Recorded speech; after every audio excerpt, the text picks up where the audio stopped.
Assalamualaikum warahmatullahi wabarakatuh. Waalaikumsalam warahmatullahi wabarakatuh. Jamaah oh jamaah. Alhamdulillah. Alhamdulillahirabbil alamin. Allahumma sholli ala sayyidina Muhammad wa ala ali sayyidina Muhammad. Alhamdulillah jamaah, kita ketemu lagi di Islam itu indah. Alhamdulillah juga pagi hari ini seperti biasa saya sudah bersama guru-guru kita yang sangat kita cintai. Masya Allah. Pagi hari ini kita akan belajar banyak jamaah. Kita akan membahas mengenai pernikahan. Sedikit pesan sih ya. Kalau misalnya menikah ya sudah pasti kita harus menikah dengan orang-orang yang benar-benar kita yakini untuk menjadikan kita teman hidupnya. Dan juga kita harus menikah itu sebenarnya bukan hanya menyatukan dua insan. Tapi juga dua keluarga. Itu tuh yang harus kita pelajari caranya. Terus bagaimana juga nih kalau misalnya jamaah ya. Pernikahan itu dilakukan ternyata bukan karena cinta. Melainkan karena keadaan yang memaksakan kita untuk menikah. Keadaannya seperti apa? Pagi hari ini kita bahas jamaah. Sesuai tema kita yaitu menikah karena kondisi tertentu. Ini banyak sekali yang akan kita pelajari. Kondisi-kondisi apa aja. Menikah itu, waduh. Untuk yang pertama Ustadz Maulana. Iya. Jamaah banyak yang penasaran. Menikah karena kondisi tertentu. Kondisi apa gitu kan. Kondisi apa itu? Nah ada lagi kalau misalnya kasusnya begini Ustazah. Misalnya suatu keluarga nih Ustazah. Ustadz Maulana. Misalnya satu keluarga. Aku tadi mau nanya sama Ustazah dulu. Ini sama Ustadz Maulana. Ustadz Maulana. Misalnya keluarga adopsi anak gitu. Adopsi anak. Nah tapi anaknya itu mau menikah tapi tanpa mengetahui asal usul keluarganya dulu gitu. Nah, itu pernikahannya sah apa enggak kalau misalnya sudah terlanjur menikah Ustadz Maulana. Masya Allah. Terima kasih banyak Mas Soni, luar biasa. Mantap. Izin Ustazah. Bismillahirrahmanirrahim. Assalamualaikum warahmatullahi wabarakatuh. Waalaikumsalam warahmatullahi wabarakatuh. Jamaah. Oh jamaah. Lillah. Alhamdulillahirrabbilalamin. Allahumma salli ala sayyidina Muhammad ala sayyidina Muhammad. Satu bentuk pujian dan rasa syukur kita di awal Muharram, tepatnya tanggal 7 Muharram 1443 Hijriah. Ingat ya, Rabu dan Kamis jangan lupa puasa ya. Apalagi hari ini juga puasa, hari Senin ya. Karena ada hari Asyura dan Tasyu'ah. 9 dan 10 Muharram yang pahalanya luar biasa. Setahun pahala puasa. Nah kalau tadi pertanyaannya, karena tema kita ini bagus banget karena berbicara tentang pernikahan. Rumah tangga, membina rumah tangga. Namun ada yang menikah karena kondisi tertentu. Contoh kondisi yang mana ayah angkat menjadi wali. Pertanyaannya, boleh nggak ayah angkat jadi wali? Jika sudah terlanjur bagaimana hukumnya? Apakah pernikahannya sah? Maka kalau berbicara tentang ayah angkat yang jadi wali nikah, jika terlanjur bagaimana? Perkawinan dalam Islam adalah sah. Sekali lagi, adalah sah. Jikalau ini syarat rukunnya terpenuhi. Apa rukunnya?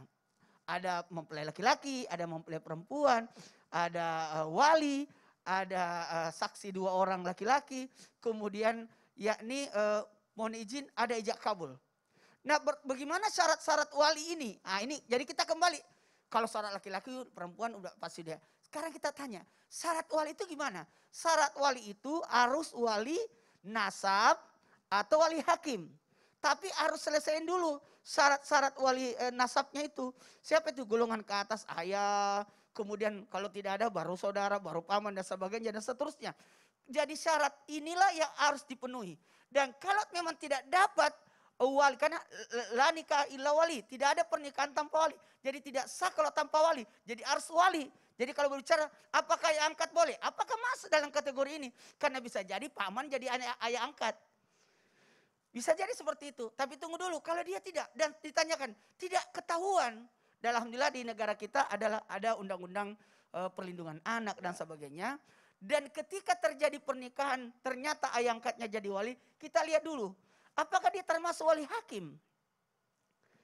Jangan-jangan dia jadi wali hakim. Kebetulan ayah angkatnya adalah petugas ininya. Tidak ada masalah kalau dia adalah ternyata orang yang sudah diamanatkan oleh pemerintah untuk jadi wali hakim. Tapi kalau tidak, maaf, berarti tidak sesuai syarat dan rukunnya. Berarti tidak Tidak sesuai, tidak sah. Tidak sah ya. Tidak sah. Jadi karena wali itu harus nasab. Kecuali memang kalau Ya. sudah dipengadilankan. Ya. Dipengadilankan dalam undang-undang perlindungan anak. Ternyata ini tidak tahu asal usulnya ini anak. Maka dipengadilankan supaya nanti bisa jadi walinya. Baik, Masya Allah. Terima kasih Ustadz Maulana Iya, untuk iya, iya. penjelasannya. Kita lanjutkan lagi jamaah yang ada di rumah. Aku punya tayangan. Ini viral juga. Video wanita ini menangis sesegukan di pelaminan. Nyesek lihat suami menikah lagi. Kita lihat tayangannya jamaah. Silakan. Sebuah video beredar di jejaring media sosial memperlihatkan seorang wanita menangis di pojokan rumah. Video tersebut diunggah oleh pemilik akun TikTok @herikanatasha. Dalam video yang direkam, tampak seorang wanita menangis ketika semua orang memberikan selamat kepada pengantin wanita. Berdasarkan akun tersebut, wanita itu merupakan seorang istri pertama. Wanita tersebut menangis ketika sang suami menikah lagi. Ketika istri tua mengikhlaskan suami untuk menikah lagi, tulis akun tersebut. Wanita tersebut tampak mengenakan kerudung coklat dan baju berwarna biru. Dia menangis sesegukan dan bersandar di dinding rumah berwarna hijau. Sementara itu, terlihat pengantin wanita tengah sibuk menerima ucapan selamat dari para tamu yang hadir. Wanita tersebut beberapa kali mengusap air mata dan mencoba tegar ketika melihat sang suami menikah. Sang pengantin pria juga tampak sibuk menerima para tamu saat acara resepsi. Baik jamaah, kali ini beneran aku nanyanya sama Ustazah Lulung nih. Ustazah, tadi mau nanya nggak jadi. Kalau misalnya dari tayangan tadi Ustazah Lulung, bagaimana nih hukumnya ketika seseorang ini mau menikah, tapi dia sebenarnya belum pisah sama pasangannya. Belum cerai gitu. Jamaah pasti penasaran kan, dalam Islam tuh diharuskan ada surat perceraian dulu apa enggak sih? Mohon penjelasannya Ustazah gitu Lulung. ya Allah. Mohon izin Silakan, Ustazah. Makasih Kak Soni. Jamaah. Yeay. Oh jamaah. Yeay. Alhamdulillah. Assalamualaikum warahmatullahi wabarakatuh. Waalaikumsalam warahmatullahi Ini kalau udah wabarakatuh. ngomongin perceraian kita jadi lupa mau salam. Karena apa? Ini langsung pikiran kita melayang-layang. Ini surat cerai belum ada tapi kepengen nikah. Nah gimana ini? Kita lihat dulu kasusnya pemirsa ya. Mudah-mudahan kita di sini bisa mengambil pelajaran. Mudah-mudahan kita bisa mendapatkan ilmu yang barokah. Amin ya robbal alamin. Jadi kalau kita ngomongin pernikahan, nikah itu emang wajib. Apalagi bagi laki-laki ya kan, tidak ada masa idah. Tapi masalahnya kalau sebagai perempuan gimana? Masa idah belum lewat, tapi surat cerai belum keluar, apakah boleh? Kita lihat kasusnya. Kalau memang masa idah belum lewat, kemudian surat cerai juga belum ada, ya sebaiknya jangan. Kenapa? Kita harus melewati masa idah. Tapi kalau laki-laki tidak ada masa idah. Ya, tidak ada masa idah. Dan kalau dalam hukum syariat, misalnya perceraian wanita ini sudah melewati masa idah, udah 4 bulan, udah 6 bulan, ya. Tapi surat cerai belum keluar dari pengadilan. Secara agama sah kalau dia menikah, secara agama. Dan kalau laki-laki nggak ada yang namanya hukum yaitu masa idah. 1 bulan baru cerai dia mau nikah lagi juga nggak apa-apa. Ini kalau kita ngomongin syariat, ya kan? Tapi buat perempuan-perempuan ya sayang, kalau bisa udah ada surat cerai. Karena apa? Jangankan yang namanya belum ada surat cerai, ya ada surat cerai aja bisa disia-siain. Kadang-kadang tidak mendapatkan haknya, hak waris, hak pengasuhan dan sebagainya. Kalau bisa, kenapa? Sebagai laki-laki juga harus gentleman. Karena apa? Walaupun tidak pakai masa idah, beliau itu yang namanya laki-laki menikah lagi boleh banget. Apalagi jangankan yang tadi perceraian nikah lagi. Poligami aja boleh tapi dengan syarat. Jika kalian bisa berlaku adil. Nah ini perceraian terjadi, surat perceraian belum keluar. Nah ini dibolehkan nggak? Sekali lagi dalam hukum syariat boleh. Tapi kalau dalam hukum negara kasihan kalau kita surat cerai nggak keluar atau belum keluar, sebaiknya diurus dulu. Ya, atau memang perjanjian, nih surat cerai saya belum keluar nih bang, nih surat cerai saya belum keluar nih, Dek, misalnya gitu kalau laki ngomong. Ya udah nanti setelah kita nikah kita urus baik-baik. Kenapa? Laki-laki yang gentleman adalah laki-laki yang mempergauli istrinya dengan baik. Selesaikan dulu yang ini yang pertama, baru kita menuju kepada masa depan yang lain. Karena apa? Wa ashiruhunna bil ma'ruf. Pergaulilah istrimu dengan cara yang baik. Istri yang pertama yang diceraikan diurus dulu dengan beres. Baru dia menikah lagi dengan istri yang selanjutnya. Kenapa? Itulah laki-laki yang keren. Dia bisa mempergauli istrinya atau calon istrinya dengan cara yang baik. Karena kalau laki-laki sudah bertanggung jawab, insya Allah rezekinya akan terbuka. Lah ini surat cerai belum beres. Iya, Emang sih main. sah dua-duanya Ya insya Allah. Allah. Tapi mudah-mudahan mau diurus. Jangan nikahnya doang, masa surat cerainya kagak diurus? Ngejarnya aja baik-baik, giliran Baik-baik. mesahnya malah begitu ya Ustazah ya. ini, Astagfirullahaladzim. gitu. Lagi juga kayaknya nggak etis juga ya Gak kayak enak gitu. lah ya. Gian Dalam gimana kehidupan sih? sehari-hari Kagak ya. ada surat cerai, surat nikah sih oke ya. Oh, jadi ngerumpi. Masya Allah, terima kasih Ustazah Lulung untuk kasih penjelasannya. juga. Jam yang ada di rumah kita lanjutkan lagi. Jangan sampai digantung lah pasangannya, kasihan ya kan. Bagus tuh. Ya kan ya Jangan Ustaz sampai ya? digantung Jangan karena sampai surat digantung. cerai belum keluar, Oh, terus mau nikah. mau nikah lagi, Iya. aduh janganlah kasihan, nggak baik juga jam yang ada di rumah. Tapi kalau nikah gantung gimana tuh? Nikah gantung. Nikah gantung, Tadi katanya pernah dengar nggak nikah digantung. gantung? Mana digantung itu Iya, ya? abis kan saking digantungnya, aku juga sempat dengar juga kata nikah gantung, pernah dengar nggak Ustaz Syam? Pernah dengar Ah. sih. Itu di benar nggak sih? beberapa daerah di Indonesia sebenarnya ada Bener nggak nikah istilah gantung ini. itu kalau misalnya nikah belum siap, ternyata keadaannya akhirnya pisah rumah dulu kayak gitu, itu nikah gantung kayak gitu nggak sih Ustaz Syam? Oh, ada yang seperti itu. Dibolehin nggak dalam Islam? Baik, kalau gitu kita bahas saja. Silakan Ustaz Syam. Tapi guru Ustaz Maulana Ustaz Lulung Mas Soni serta guru-guru kami dimuliakan Allah Subhanahu wa taala. Bismillahirrahmanirrahim. Alhamdulillahirabbil alamin wassalatu wassalamu ala asyrafil anbiya'i wal mursalin sayyidina Muhammadin wa ala alihi wa sahbihi ajma'in. Asbahna wa asbahal mulku lillahi rabbil alamin. Subhanaka la ilma lana illa ma 'allamtana innaka antal alimul hakim.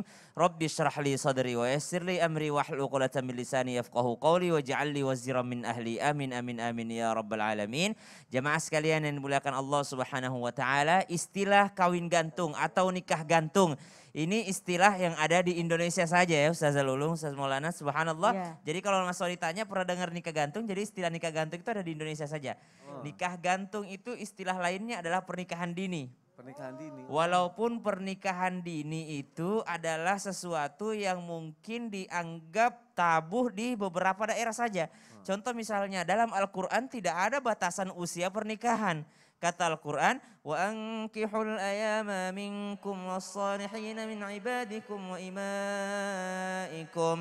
Nikahkanlah dari antara kalian dan tidak ada batas usianya. Cuma negara kita memberikan batasan usia. Misal laki-laki kalau nggak salah 21 tahun dan perempuan berapa tahun gitu ya. Antara laki-laki dan perempuan ada perbedaan usia. Namun sayang sekali banyak sekarang terjadi masih SMP berzina.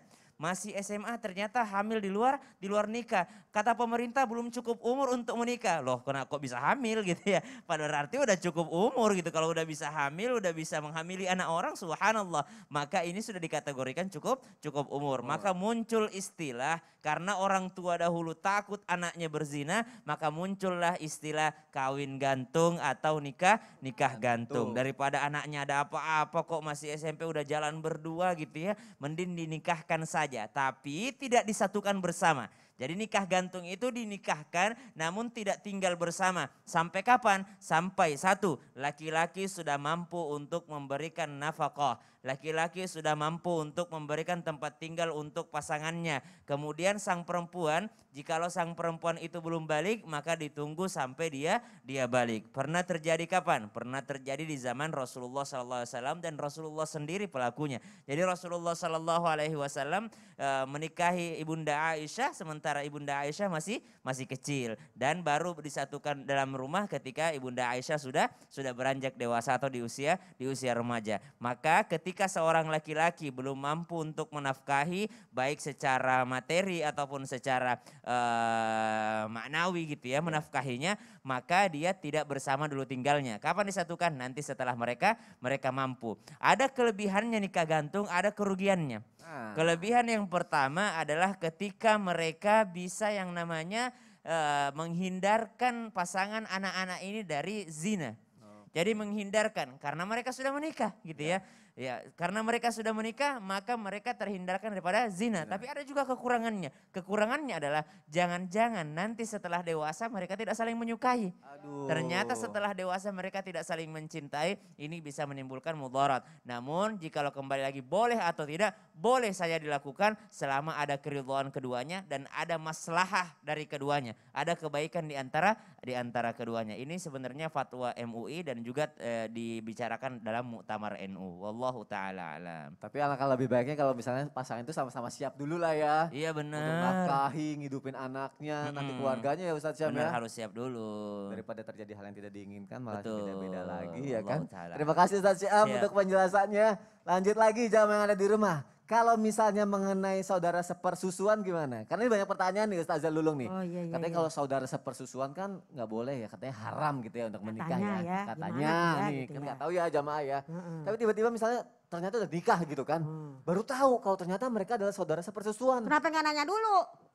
Mungkin nggak kepikiran kali ya gitu. Mungkin tadinya saudara seperkopian gitu kan. Kopinya ngopi bareng gitu. Nah ini nasib pernikahannya gimana Ustazah Lulung? Ya Allah Kak Sony, ini mah kalau dibahas panjang, ntar aja Panjang deh ya. Soalnya kita kagak tahu sepersusuannya berapa lama. Oh iya. nanti Iya akan kan? Tahu dijawab dari nanti. mana deh sepersusuan? Oke kalau gitu nanti dijawab ya. Nah gitu aja deh, ntar aja Jangan ya. kemana-mana pemirsa. jamaah, tetap di Islam itu Indah nanti dijawab sama Ustazah Lulung. Nggak lama kok. Jamaah, oh jamaah. Alhamdulillah.